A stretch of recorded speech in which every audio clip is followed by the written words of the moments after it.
Abike, a final year student of ES University, has just been found lying lifeless by the roadside on the campus gates. Some of her body parts, mainly her private parts, are missing. This doesn't look ordinary. What could have happened? Who did she offend? Who would be this brutal to do such an evil act? And why? Well, let's find out. Grab your popcorn, relax, and learn from this amazing story. Please don't forget to comment, share, and subscribe. Abike was everything a young woman could hope to be. Intelligent, beautiful, and full of life. A final year student at ES University in Enugu State. She was admired by her peers and adored by the men who passed through the university gates.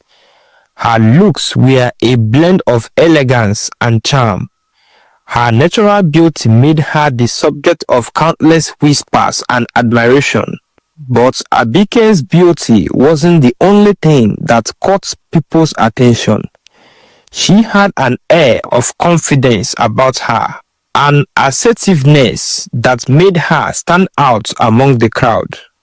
Yet, beneath that radiant exterior lay something far less admirable, a hunger for wealth, for luxury, and for a life that was far removed from the humble means she had grown up with.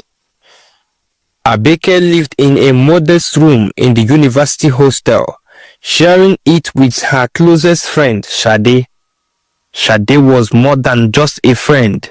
She was like a sister to Abike, and they had been inseparable since their first year. Shade was wider than Abike, more daring, and with a tendency to live for the moment. She was always out at the clubs, getting into trouble, and had a reputation among the students for being unpredictable. Abike, in contrast, was more calculated, more strategic in her approach to life. She had big dreams of making it big, not just in school but in life. But it wasn't long before she found herself drawn into the same reckless lifestyle that Shade had adopted. Late night parties, clubbing, and going home with men in exchange for money. The kind of money that made life a little easier in a world where she had little to begin with. For a while, these arrangements seemed to work for both girls. They were able to make ends meet, and occasionally they even had a little leftover cash to spend on luxurious new clothes and the occasional trip to fancy restaurants. The pressure of schoolwork was always there, but it seemed easier to bear when they could afford the distractions that came with their side hustle. They justified their actions by telling themselves it was just a means to an end. Their future, they believed, would be secured once they finished school, and no one had to know what they did to survive. Then, one fateful night, everything changed. It was a Friday night when Abike first laid eyes on Emeka Waya Waya. The club was packed, the air thick with excitement, the bars of the music vibrating through her chest. The lights flashed in sync with the beats. The crowd moved as one, absorbed by the rhythm. But amidst the sea of faces, there was one man who stood out, Emeka Waya Waya. Emeka Waya Waya was not a regular at this particular club, but tonight it was as though the universe had conspired to bring him there. Emeka Waya Waya, known to everyone in the area as a Yahoo boy, a term for internet fraudster, was embodiment of wealth and excess. He wore a designer outfit that seemed to glimmer under the club lights. His wrist adorned with a watch so expensive it could buy a car. But it wasn't just his clothes that made him stand out. It was his attitude. Emeka didn't walk into a room. He owned it. The DJ and the hype man constantly called out his name, hyping the crowd, making sure everyone knew who he was. His presence commanded attention. He tossed dollar bills into the air, watching them float down as the crowd scrambled for the money.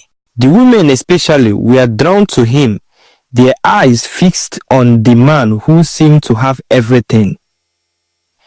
Abike watched him from across the room, intrigued. She had heard rumors about him, about how he made his money and how he lived a life most people could only dream of. He was dangerous, a man who moved in the shadows, yet here he was, in full view, flaunting his wealth. She wasn't the only one drawn to him. The women in the club made no secret of their desire to catch his attention. But it was Abike who took the first step. She smiled slowly, making her way to the bar, hoping to be in his line of sight. Emeka's eyes flickered over her as she passed. But it wasn't until she reached the bar and ordered her drink that he made his move. He leaned in, his breath warm against her ear. "You are different," he said with a smile, his voice smooth and charming. "I can see it in your eyes. You are not like others." Abike's heart raced. She turned to face him, her smile widening. "I'm just here to have fun," she replied, her voice playful but measured. The conversation flowed easily, and before long, they were exchanging numbers. Emeka was interested, and Abike was thrilled. She knew that this was the opportunity she had been waiting for. After a few hours of drink, laughter and flirtation, Emeka took her to his hotel room.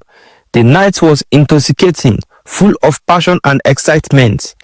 Abike had never experienced anything like it before.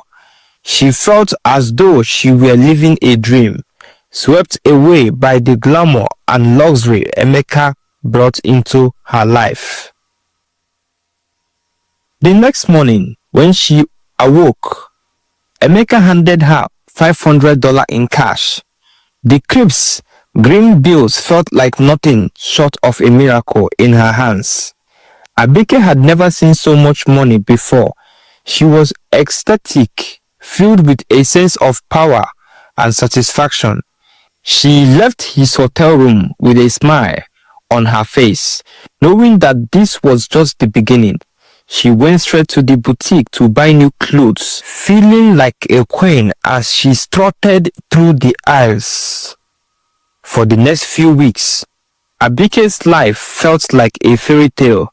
Emeka would call her and they would meet at different places. Sometimes it was at a restaurant, other times it was in private locations. They would drink expensive wine and Emeka would show her off to his friends. Abike loved the attention and, of course, the money. She felt as though she had finally found a way out of the struggle, a way to life, the life she had always dreamed of.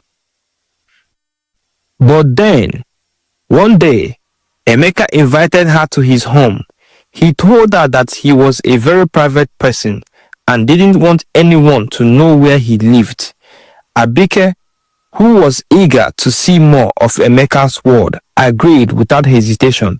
She was excited, thinking that this time more cash would flow her way. She assured Emeka that she wouldn't tell anyone, not even Sade. She was not that foolish to let Sade snatch her man.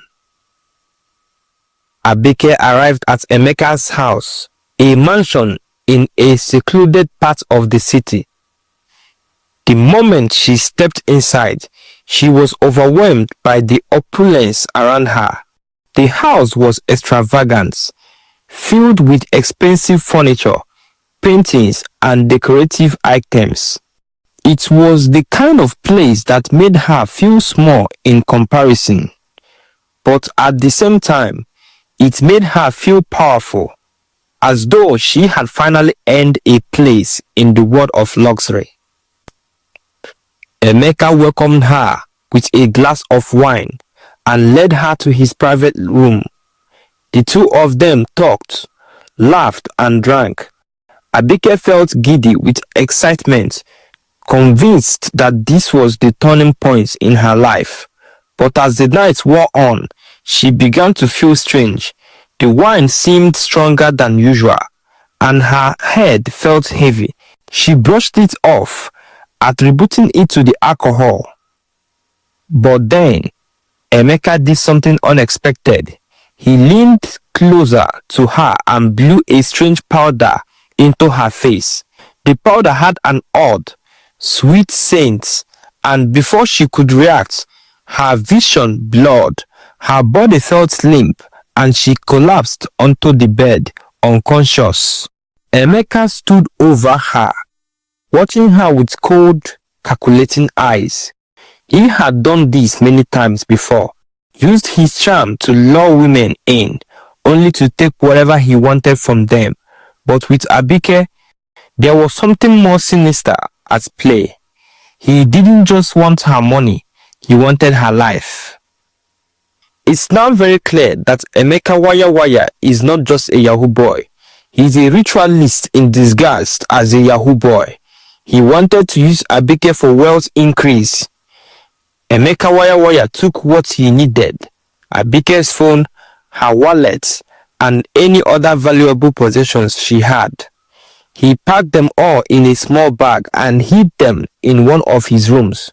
He then took Abike's body to one of his secret rooms, where he does some money rituals with human blood and human parts.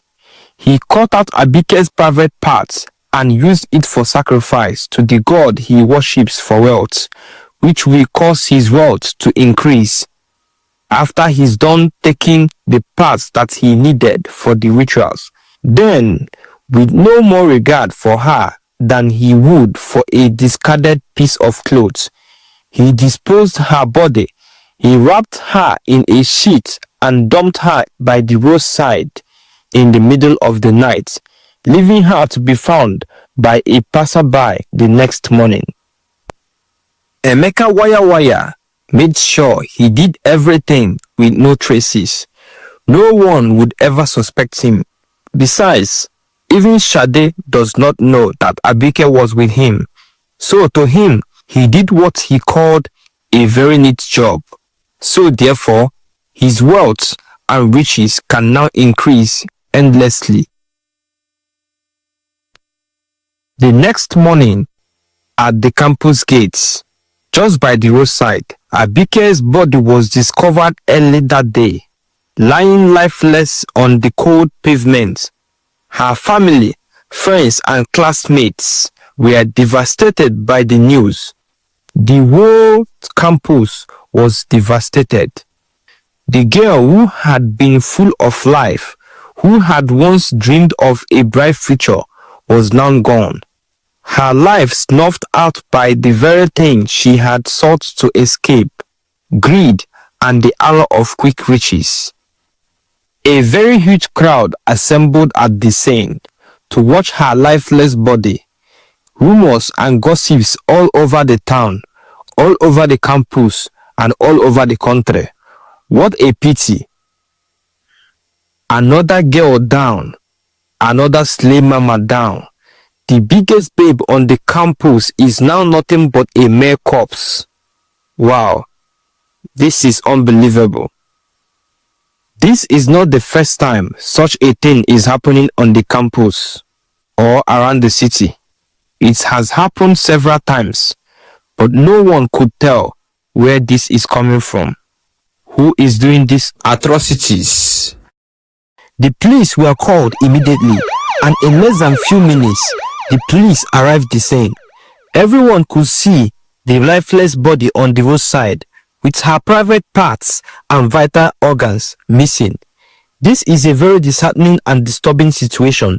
Everyone wondered who could be behind this, because this is not the first time such a thing is happening in the state. The police have arrived to take over, and they must get to the root of this.